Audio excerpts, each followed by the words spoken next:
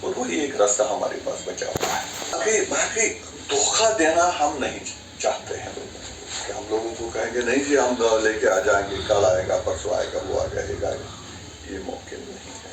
لہذا ایک راستہ ہے, اس راستے پر ہم ڈٹ کے اپنی کوشش اور اپنی محنت سے اللہ تعالیٰ سے دعا مانگ کے ہم انشاءاللہ یہ امید رکھتے ہیں کہ یہ جنرل صاحب آپ نے بات کی کہ جو یہاں کی لیڈرشپ ہے انہوں نے لوگوں کو مطلب دھوکہ دیا, جیسے سیلف رول یا گریٹر اٹانومی کی بات کی آپ نے. لیکن اگر ہم سیلف رول کی بات کی تو اگر ہم کہیں سیلف رول میں آپ بھی شامل تھے, کیونکہ اگر ہم 2014 کی بات کی آپ نے پی ڈی پی سے الیکشن لڑا, تو اب کیسے آپ دیکھتے ہو کہ پی ڈی پی اور اس میں آنا مطلب کیا فرق رہے گا اس چیز میں؟ دیکھیے مجھے مفتی صاحب کی لیڈرشپ پر مجھے کافی بھروسہ تھا اور ان کی قیادت پر مجھے پورا یقین تھا. مجھے ابھی بھی یاد ہے کہ مفتی صاحب جب آخری دنوں میں اس کے بعد 1 مہینے کے بعد ان کی رحلت ہو گئی, اللہ تعالیٰ جنت نصیب کرے. اس ٹائم بھی انہوں نے میرے سامنے یہ بات دہرائی اور جو ان کو اندر شاید کھٹکتی تھی دماغ میں اور دل پر کہ یہ مسئلہ جو ہے مسئلہ ابھی سلجھ نہیں پڑا ہے. اور ان کا یہی خیال تھا, ان کی یہ سوچ تھی کہ شاید ان کے جانے کے بعد, ان کی رحلت کے بعد کیا پتہ کیسے کیا حالات ہوئے, اور وہی ہوا. شاید اگر مفتی صاحب زندہ ہوتے آج جو ہم دیکھ رہے ہیں شاید پوزیشن کچھ اور. لیڈر پر کافی انحصار ہوتا ہے, لہذا اس کا جو پروگرام تھا وہ ادھورا رہا اور زندگی نے اس کو ساتھ نہیں دیا. مجھے اپنی جگہ یہی یقین ہے کہ شاید ہو سکتا ہے اگر مفتی صاحب ابھی 2 سال 3 سال 4 سال زندہ رہتے تو شاید کچھ اور ہوتا. لیکن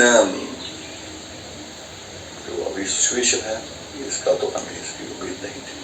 لیکن پھر بھی میں کہہ دوں گا کہ جیسے آپ نے دیکھا کہ پارلیمنٹ کا الیکشن کچھ ٹائم پہلے ہی ہوئے تھے, میرے خیال میں 1 یا 1.5 مہینہ ہوا تھا, اور نیشنل کانفرنس نے 370 کے نام پر ہی اپنے یہ جو ممبر پارلیمنٹ لیے تھے جتوائے تھے, اسی نام پر جتوائے تھے. لیکن آپ نے دیکھا ہوگا جس روز پارلیمنٹ میں یہ کاروائی چل رہی تھی ہمارے نیشنل کانفرنس کے ممبر وہاں خاموش بیٹھے, تماشائی بن کر بیٹھے. انہوں نے کوئی ریزنمنٹ نہیں دکھائی, جبکہ ہم یہ ایکسپیکٹ کرتے تھے کہ شاید کم سے کم اگر کچھ نہیں اخلاقی ایک ذمہ داری بنتی تھی ان کو کہ وہ اس کے بعد ریزائن کر دیتے. نہیں کیا. اسی لیے میں کہتا ہوں کہ شاید جو وعدے کیے گئے ہمارے لیڈروں کی طرف سے, شاید ان لیڈروں کو بھی اس چیز پر بھروسہ کم تھا, یا پھر وہ جان بوجھ کر ہمیں کچھ کرتے تھے اور اندر کچھ سمجھتے تھے. کہ جیسے آپ نے کہا کہ مفتی صاحب کا زمانہ کچھ اور تھا, کہ اگر آپ کی پارٹی کی جو پریزیڈنٹ ہے بخاری صاحب کو ایک کیبنٹ منسٹر بنایا, ان کو ایک اپرچونٹی دی کہ آپ سرو کر سکتے ہو یہ مطلب اپنے کشمیر کو یا جموں کشمیر کو, اپنے لوگوں کو. لیکن وہ کیا وجہ ہوئی کہ وہ جب پارٹی کو آپ لوگوں کی ضرورت تھی تو آپ نے پارٹی چھوڑ کے خود کی پارٹی بنا دی؟ دیکھیے پہلی بات یہ ہے کہ مفتی صاحب کے جانے کے بعد آپ نے شاید سنا ہوگا کہ میری کئی بار اختلاف ہوا, میں نے کئی بار اختلاف کیا اپنی لیڈرشپ کے سامنے مختلف امور پر. لیکن جب مجھے لگا کہ کوئی سدھار نہیں ہو رہا ہے, تجاویز ہماری جو ہے وہ ردی کی ٹوکری میں جا رہی ہے, تو ہمارے پاس کوئی اور کوئی چارہ نہیں تھا کہ یا تو ہمیں ہماری لیڈرشپ ہماری بات مانتی تو کوئی سدھار لاتے, اگر نہیں تو پھر تو یہی راستہ تھا کہ ہم کوئی دوسرا راستہ اختیار کرتے تھے. لیکن اس کے بعد ہی پارٹی نے خود ہی یہ فیصلہ کر دیا اور ہمارے میرے خیال میں 8 یا 10 لوگوں کو پارٹی سے نکال دیا. جب ہمیں نکال دیا تو ایک اس ٹائم ہم ابھی ہاؤس ایرسٹ تھے, تمام لیڈر تقریباً سارے لیڈر بند تھے, شاید کچھ ہی لوگوں کو رہا کیا گیا تھا. پھر جب ہم نے آپس میں بات کی تو ہم نے سوچا چونکہ حالات پوسٹ اگست کے بعد جو حالات بنے تھے, بڑی خاموشی طاری تھی ہر جگہ, کوئی عام لوگوں کی بات نہیں کرتا تھا, جو لوگ مصیبتوں میں مشکلات میں پھنسے تھے وہ ان کی بات نہیں کر رہا تھا. نیشنل کانفرنس نے خاموشی اختیار کر لی, حریت نے خاموشی اختیار کر لی, PDP نے خاموشی اختیار کر لی. تو ایک خلاصہ بن چکا تھا سیاسی خلا, اور اس خلا کو کہیں نہ کہیں پور کرنے کی ضرورت تھی. اور ہم نے سوچا کہ ہمیں آگے آنا چاہیے, بیٹھنا نہیں چاہیے. یہی وجہ ہے کہ آپ نے دیکھا کہ بڑی تعداد میں قداور لیڈر جو ہے وہ اکٹھے ہو گئے, اور ہم نے اس کو اپنی نئی پارٹی کی شکل دے دی, تاکہ یہ نہیں ہے کہ اس میدان کو ہم خالی چھوڑیں گے اور جو جس کی جو مرضی وہ کرے, وہ بھی نہیں ہونا چاہیے. ہمیں کم از کم سفید کو سفید کہنا چاہیے اور کالے کو کالا کہنا چاہیے. تو یہ نہیں ہے کہ ہم چپ کریں گے اور چپ کرنے کا دوسرے لوگ یہ وجہ یہ جواز سمجھیں کہ یہ کالے کو بھی سفید ہی سمجھتے ہیں اور سفید کو بھی سفید ہی سمجھتے ہیں. تو ہم آگے اور ہم نے بات کہی, جو ہمیں ٹھیک لگا وہ ہم نے کہا. جب آپ نے بات کی کہیں مخالفت کی بات کی, تنقید کی بات تھی, ہم نے وہ بھی کیا. بالکل آپ نے بات کی کہ پارٹی نے ہمیں ایکسپیل کر کے پھر اب آپ کے دماغ میں آئی یا آپ کی تجویز جو بن گئی کہ ہم اب الگ پارٹی بنائیں گے, لیکن اس کا انہوں نے ریزن دے دیا کیونکہ آپ کی پارٹی کی پریزیڈنٹ جو تھی بند تھی, ابھی کوئی میٹنگ نہیں ہوئی تھی, لیکن آپ ڈیلیگیشن سے ملے. کیا وجہ ہوئی تھی کہ آپ ہائی کمان سے بنا پوچھے سمجھے آپ ڈیلیگیشن سے ملے اس ٹائم؟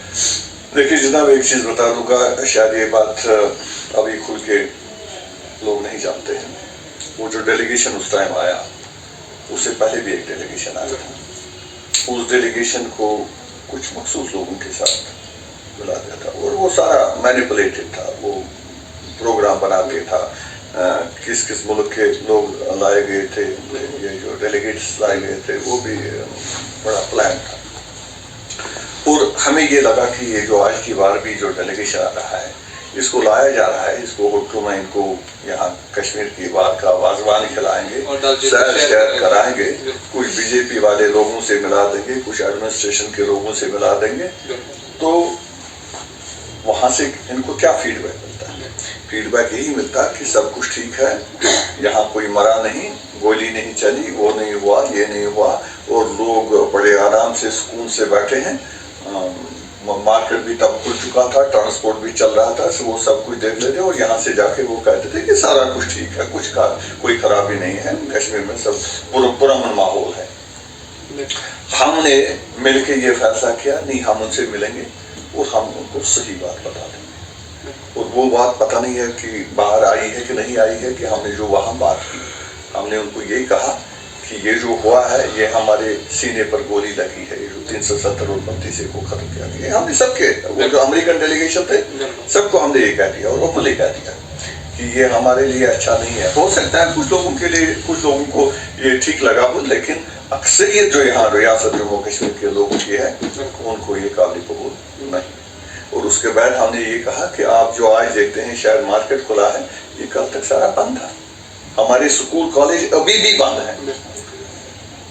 ہم نے کہا کہ یہ جو ٹرانسپورٹ آپ تھوڑا سا, یہ مجبوری ہے کیونکہ زندہ رہنا ہے, باہر تو ہمیں نکلنا ہے, ہمیں راشن لانا ہے, ہمیں روٹی لانی ہے, ہمیں بچے کے لیے دودھ لانا ہے, ہمیں دوائی لانی ہے.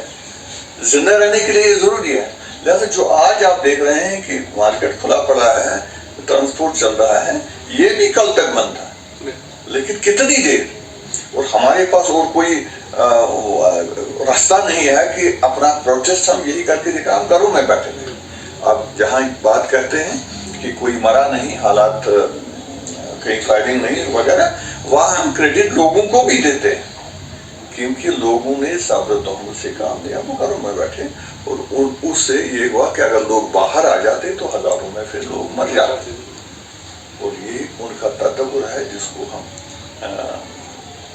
اپریشیٹ کرتے ہیں کہ ابھی حالات.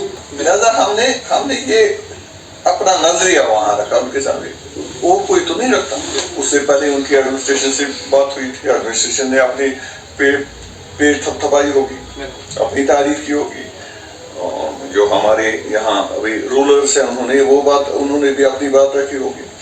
پھر اس کے بعد BJP ڈیلیگیشن سے ان سے ملنا تھا, وہ بھی اپریشیٹ کرتے کہ مودی صاحب نے بڑا قدم لیا, دوسرے تیسرے نے بڑا قدم لیا.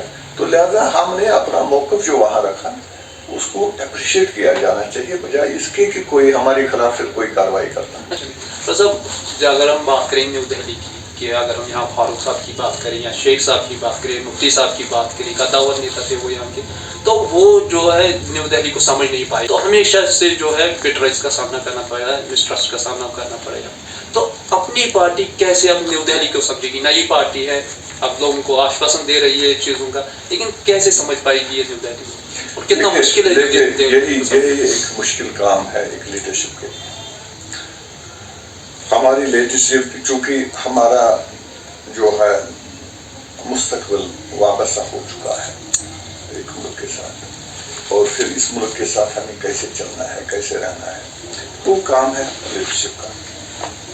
لیڈرشپ کو وہ کیسے مائل کر سکتے ہیں گورنمنٹ آف انڈیا کو, یا جو وہاں پر وقت کے اس موقع پر اقتدار میں ہوں گے, تو یہ ڈپینڈ کرتا ہے کہ وہ کتنا کامیاب ہو جاتے ہیں. وہی میں کہتا ہوں آپ کو, مفتی صاحب میں اور دوسرے لیڈروں میں یہ فرق ہے کہ مفتی صاحب نے واجپئی صاحب کو آمادہ کر دیا پاکستان کے ساتھ بات چیت کرنے کے لیے, اور کچھ ہی دنوں میں ایک بڑی تبدیلی یہاں دیکھنے کو ہمیں. یہ لیڈرشپ کی یہی کوالٹیز ہوتی ہیں. اسی طرح سے مجھے لگتا ہے اللہ تعالیٰ نے الطاف صاحب میں وہ خوبیاں دی ہیں کہ وہ کھل کے بات کر سکتے ہیں, اور جب کھل کے بات کی جائے اور سچی بات کی جائے تو شاید مجھے لگتا ہے کہ آگے سے بھی موقع نہیں ملتا ہے دوسرے کو کہ وہ اس چیز کو ایکسیپٹ نہ کریں. جیسے ہم کسی بار گئے, ہم نے پرائم منسٹر سے بات کی, ہم نے ہوم منسٹر سے بات کی, اس میں بھی کئی لوگوں کو یہ شک ہے کہ شاید یہ بی جے پی کے قریب جا رہے ہیں, اور ان کو میں یہ کہنا چاہتا ہوں کہ چونکہ ابھی وقت کے وزیر اعظم نریندر مودی جی ہیں, اگر ہمیں ہندوستان کی قیادت سے بات کرنی ہے تو انہیں کے ساتھ انہیں سے بات کرنی ہے. ابھی ہوم منسٹر ہیں امت شاہ جی, ان سے بات کرنی ہے. لیکن اب بات ہم نے کیا کی وہ معنی رکھتی ہے. کیا ہم نے کوئی بات وہاں چھپا دی؟ اگر ہم نے چھپا دی تو ہم نے غلط کیا, ہم نے یہاں کے لوگوں کے ساتھ دھوکہ کیا. لیکن ہم نے جو یہاں کے لوگوں کی دل کی بات ہے, جو ان کے حقیقی جو ایشوز ہیں, وہ ہم نے کھل کے وہاں بتا دی. ہم نے کہا کہ ہمیں شک ہے کہ یہاں ڈیموگرافی پر شاید حملہ ہوگا. ہم نے کہا ہمیں شک ہے کہ آپ ہمارے آفیسروں کو کہیں یہ جو سیلز میں رکھ کے ہندوستان سے لاکھ آفیسروں کو بٹھا رہے ہیں. ہم نے بولا اس کو آپ کو درست کرنا ہوگا. ہم نے یہ کہا کہ ڈومیسائل لا پر آپ جو سوچ رہے ہیں ہم اس کے حق میں نہیں, اور ہم نے اپنی تجویز رکھ دیا. ہم نے اس ٹائم یہ کہا کہ ہمیں لگتا ہے کہ آپ ہماری نوجوانوں کو روزگار میں کہیں نہ کہیں ان کو اڑچن ڈال رہے ہیں, اور انہوں نے ہمیں کمٹمنٹ کی. وہی کمٹمنٹ کی وجہ سے وہ مجبور ہو گئے اس کو اپنے قانون کو ترمیم کرنے کے. لہذا ہمیں جو بات کرنی تھی ہم نے بات کر دی اور ان تک پہنچا دی, اور کچھ کمٹمنٹس لے دی وہاں سے. پھر وہ ان کمٹمنٹس پر کتنا اترتے ہیں کتنا نہیں اترتے ہیں وہ دیکھنے والی بات ہے. لیکن بالعموم اگر ہم ابھی تک دیکھیں گے 47 سے لے کر آج تک دلی سے دھوکہ ملا, ہمیں بار بار ملا, ابھی تک ملا.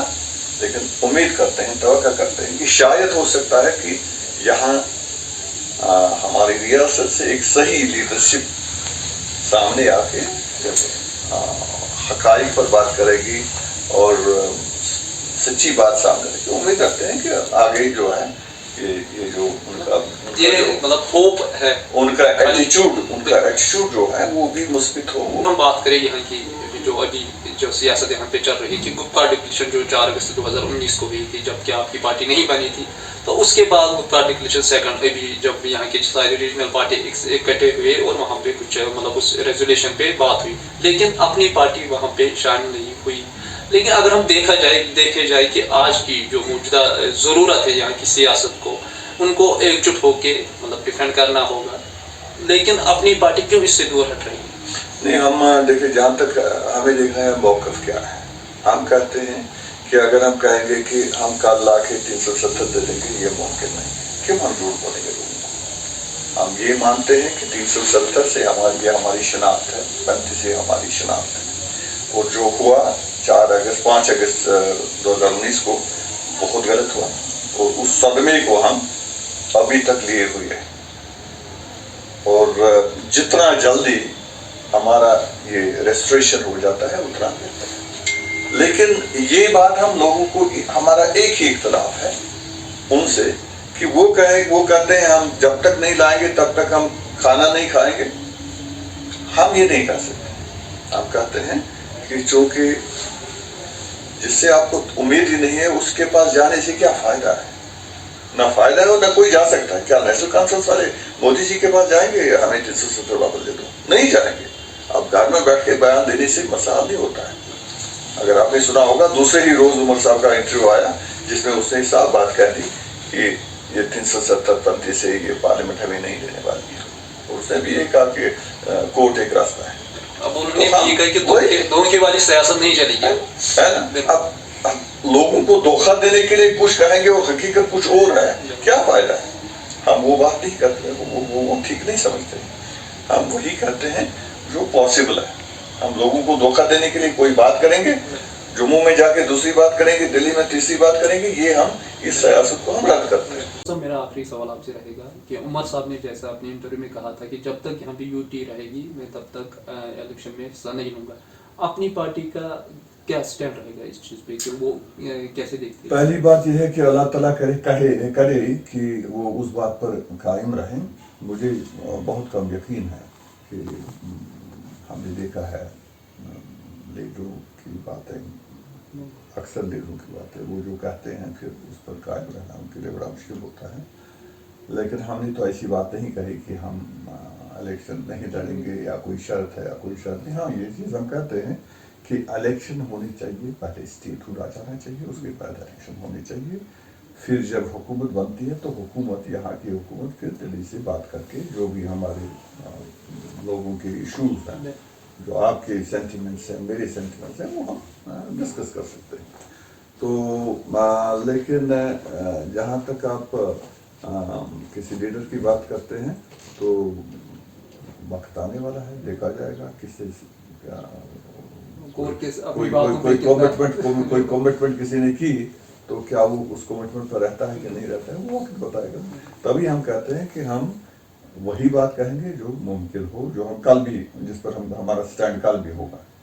اگر آپ کہیں ہمیں پائیں گے کہ آج میں کچھ بات کرتا ہوں اور اس کے بعد میں اس سٹینڈ سے اختلاف کرتا ہوں, آپ میرا گلا پکڑ سکتے ہیں کہ آپ دھوکہ دیتے ہیں. کل آپ یہ بات بھی. یہ تھے ہمارے ساتھ رافت صاحب جو کہ اپنی پارٹی کے سینئر لیڈر ہیں, جنہوں نے بات کی پوسٹ 370 کے بعد اور موجودہ صورتحال کے بارے میں, جنہوں نے ذکر کی باقی پارٹیوں کی, جو جتنے بھی ریجنل پارٹی ہے اور یہاں اور جو اپنی پارٹی ہے ان میں بھی. ہم نے بات کی کہ نیو دہلی کی مسٹرسٹ اور ابھی کے مطلب صورتحال یہاں پہ کیا ہے. دیجیے مجھے اجازت, میں مدثر شیخ اور رشید کے ساتھ پرائم پوسٹ.